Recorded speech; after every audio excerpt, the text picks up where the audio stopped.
You know who else wants to win? BYU basketball. And their assistant head coach, Tim LaComb, who is with us in Studio B, who put together what I think is a fantastic BYU basketball schedule for 2018-2019. Tim, how would you define the scheduling philosophy for BYU basketball moving forward? Well, I think that it's always been fairly similar. I think it's try to get the very best games you can get.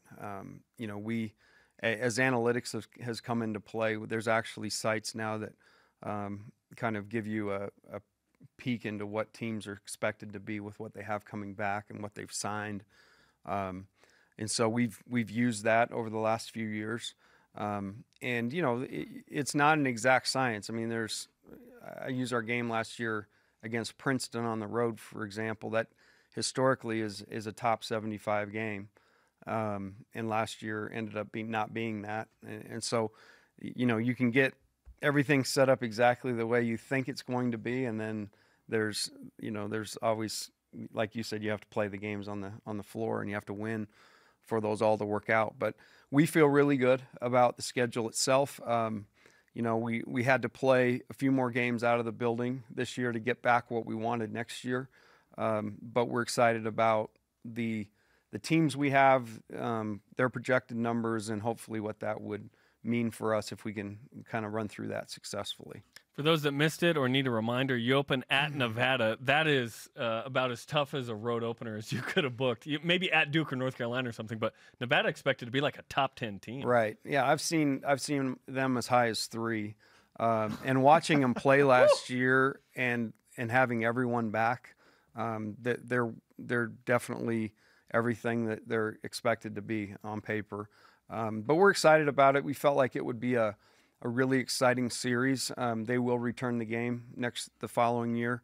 And to be able to open there, the excitement around that will be great. It'll be a really good opportunity for our guys for sure. It's clear the NCAA Tournament Selection Committee has made it known that they want you to go and play people. And they will reward you if you go on the road and you win those big games. So when you have these conferences and you meet coaches at the Final Four and you're having this ongoing scheduling topic conversation with them, in some way, was it easier to get games because they want harder opponents as well? I think where you see it is, I think the Power Five is still pretty protective of their turf. I don't know that they're going to definitely go out and play non-Power Fives, but I think what you see, like in our case with Nevada, with San Diego State, with Houston, teams that are pretty high level, teams that aren't in the Power Five are definitely more willing to play those games. And this year we actually kind of went out and did something we've never done, and that's we're playing a guarantee game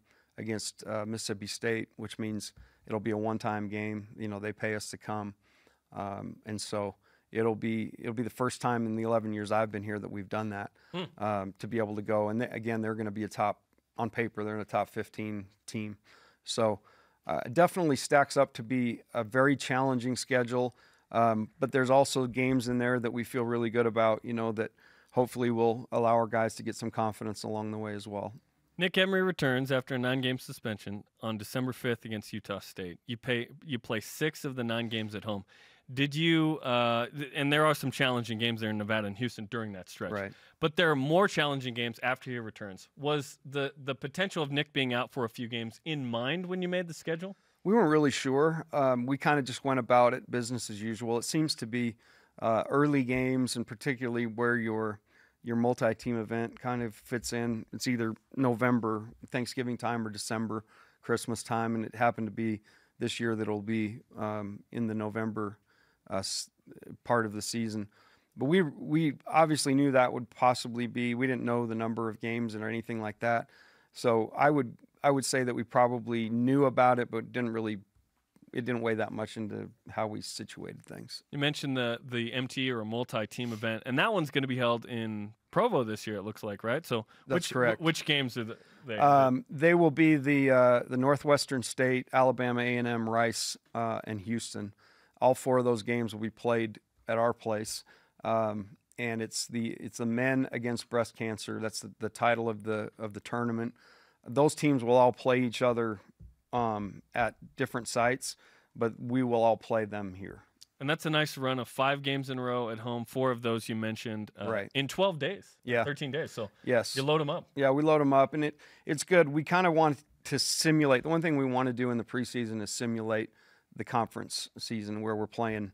You know, we basically have a game a day in between, and we got to get prepared to play, prep for the next game, play again. So we want to try to get in the best rhythm we can to simulate conference season. BYU basketball assistant head coach Tim LaComb with us on BYU Sports Nation. I know that you mentioned you got to go play people for them to want to come back to Provo and get some home games. So these home games coupled with the EA Sports Maui Invitational, you can't specify in the 2019 rundown, but I mean, things sound like they're coming together for, you know, a more favorable schedule in 2019. No question. It'll be, just on paper, it's going to be a really good schedule. You take the in-state games, you know, obviously the Beehive Classic that we always play in. We'll have the Maui, and then a lot of these games we're going out to play will return the following year. So I think we've set ourselves up for 2 years of very challenging schedules. The Maui event in 19, I saw the list of teams, and like, holy smokes, it's like who's who, right? Who's who in BYU and Chaminade.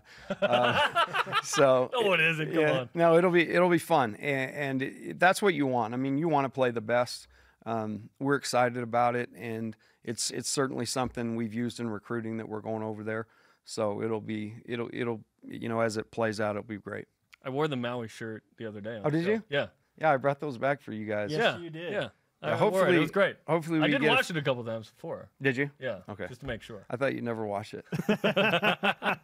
You mentioned a couple of the return games. Just wanted to, so Nevada, they'll return a game. Yep. You go to Houston. We go to Houston. And is that next year as well? That's right. Okay.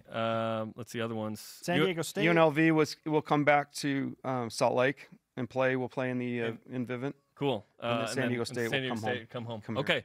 And those are all next year? Yeah. Plus Maui. Yeah. Outstanding. Wow. Just like you said, that's a fantastic schedule. Outstanding. And this one is too. And we talked about it too, and you mentioned the metrics involved. It feels like there was this big shift from the year before to last year where all of a sudden, okay, now it's not who you beat, it's who you play, and did you get enough of those? Right. Do you feel like this is a schedule that on Selection Sunday, if you guys can fare well, you got a shot, should you be in an at-large position? Yeah, and again, I sure hope so. I mean, again, it has to play out where all of these teams are what everybody thinks they're going to be.